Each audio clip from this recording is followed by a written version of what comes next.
Bien sûr, c'est au contraire à moi de vous remercier tous, ceux qui sont venus présenter leurs contributions, ceux qui sont restés là à nous écouter.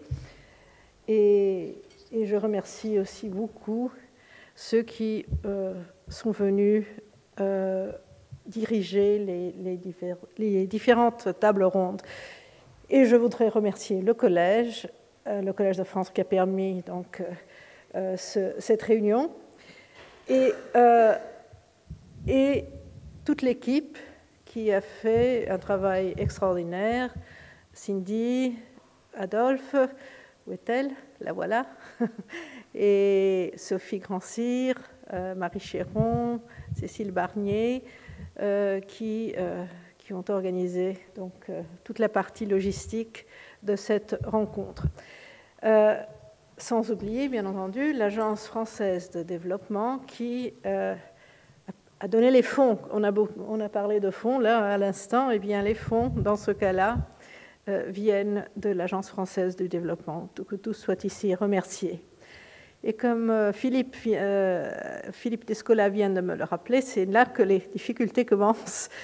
Ironiquement, Philippe m'a dit, maintenant à toi de faire la synthèse. Eh bien, je crois qu'elle n'est pas si difficile à faire, en fait. J'espère qu'elle te satisfera, Philippe. Voilà. Je crois que ce que nous avons fait là, c'est un exercice, à mon avis, très instructif. Du moins, il m'a instruit. Dans justement une tentative d'échange entre des domaines qui sont normalement, enfin, dans la vie courante, fort séparés et qui se réunissent parfois dans des équipes de recherche qui sont mixtes, mais qui ne sont pas disciplinairement, normalement, en dialogue. Donc, je crois qu'il y a eu là quelque chose de très précieux qui s'est passé. Je pense qu'il y a certaines choses que je voudrais souligner qui sont apparues au long. Je vais certainement en oublier un certain nombre, mais je voudrais quand même rappeler certains points qui m'ont semblé être des points forts, des points importants, des points qui ont relié plusieurs manifestations qui se sont tenues ici. Alors, parmi ces points, je vais peut-être commencer par ce que James Leach a évoqué, mais qui était présent, je crois, dans plusieurs de ses communications, c'est qu'au fond, le savoir ailleurs n'est peut-être pas détachable, n'est-ce pas, de relations, de connexions des personnes, comme a montré aussi Marcela Coelho de Souza, n'est-ce pas, des rapports de parenté. C'est-à-dire, au fond, est-ce que, et ça nous ramène à la question que Philippe Descola nous posait dès le début, est-ce que, au fond, il y a quelque chose qu'on puisse... est-ce qu'il y a un domaine chez les autres qu'on pourrait appeler savoir de la même façon qu'on appelle savoir ce que nous faisons? C'est-à-dire, est-ce qu'on peut penser à un ethno-savoir, ou est-ce que la catégorie même de savoir est trop spécifique et trop entachée de connotations chez nous pour qu'on puisse l'appliquer si simplement à d'autres sociétés?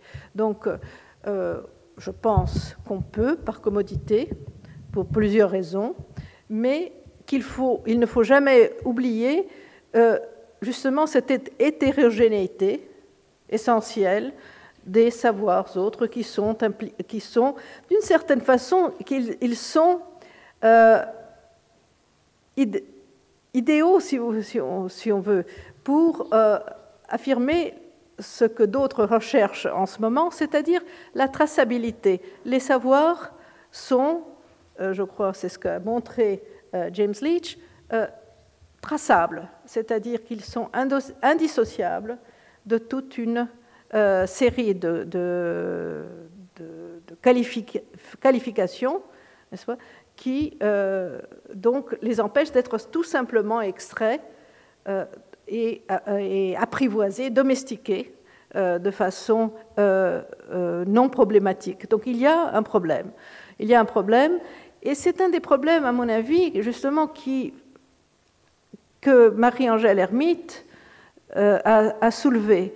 N'est-ce pas? Il est très difficile, justement, de faire un changement complet de cadre et de changer, et donc de passer d'un régime de savoir spécifique à un autre régime de savoir. Donc, je crois que c'est là un premier problème. Et le fait qu'on ait réussi, si vous voulez, à thématiser ce problème me semble un acquis important. C'est là un des points sur lesquels il faudra qu'on réfléchisse. Donc, des choses comme, au fond, qu'est-ce qui constitue un objet de savoir? C'est une des questions que Marilyn a posées dès le départ, n'est-ce pas? Toutes ces questions sont remises en cause. Et elles sont remises en cause, ce n'est pas pour rien, par des anthropologues. Parce que les anthropologues sont des gens qui se demandent ce genre de questions. Est-ce qu'on est bien dans le même registre ou est-ce qu'on est dans un registre complètement différent qu'il faut connaître et comprendre? Et je crois que c'est un apport important. Par ailleurs, je crois qu'il y a eu un autre thème qui a parcouru nos discussions, et c'est celui de la diversité. Deborah Jarvis, par exemple, a insisté sur l'importance de la diversité fonctionnelle, n'est-ce pas? Et Isabelle Goldringer nous a montré à quel point, par la génétique des populations, on peut voir que les paysans et les populations autochtones produisent cette diversité d'une façon si tant est qu'on est capable de regarder et de spécifier ce qu'est la véritable diversité. Et je crois que ça, c'est un apport extrêmement important qui, lui aussi, peut coloniser, si vous voulez, les réflexions que Marilyn vient de faire sur l'éducation et l'enseignement en général. Je crois que l'importance de la diversité, et je voudrais revenir par là à ce que Deborah avait dit hier, au fond, ce qui est important, c'est la production de la diversité. Ça n'est pas la conservation en soi, c'est-à-dire, ça n'est pas la préservation de ce qui existait auparavant nécessairement, mais c'est le fait de continuellement produire de la diversité, n'est-ce pas? Et c'est donc la diversité en tant que valeur, je crois, qui a été mise en exergue.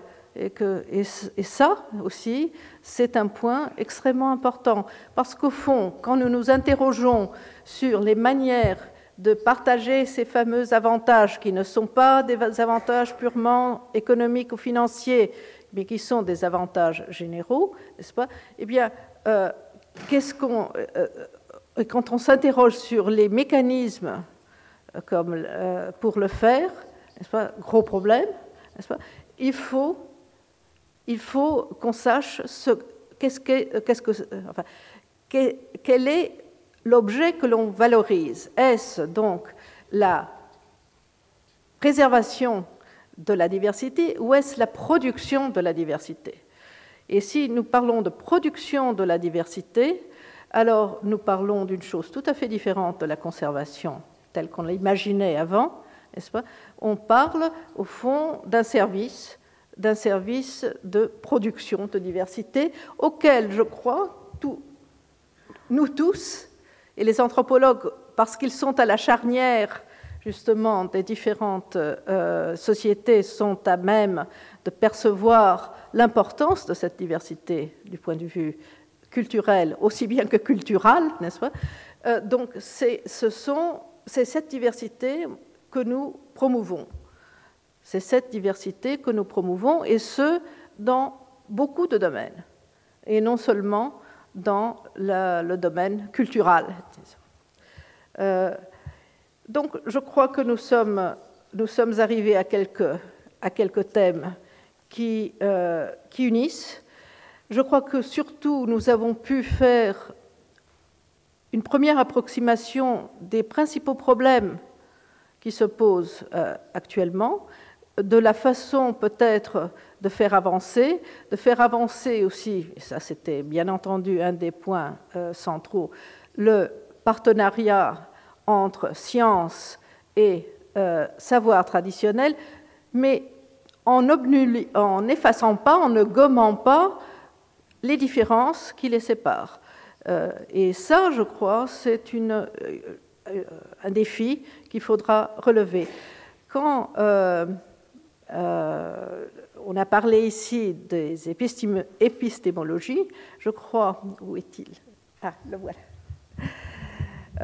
Je crois que vous avez fait aussi une remarque très importante, qui est que ces savoirs ne sont pas simplement des non-savoirs, ce sont des savoirs autres avec leurs propres épistémologies. C'est là encore un lien qui les attache à d'autres sociétés et donc qui empêche l'extraction pure et simple d'un savoir et la translation pure et simple d'un savoir traditionnel dans un contexte scientifique.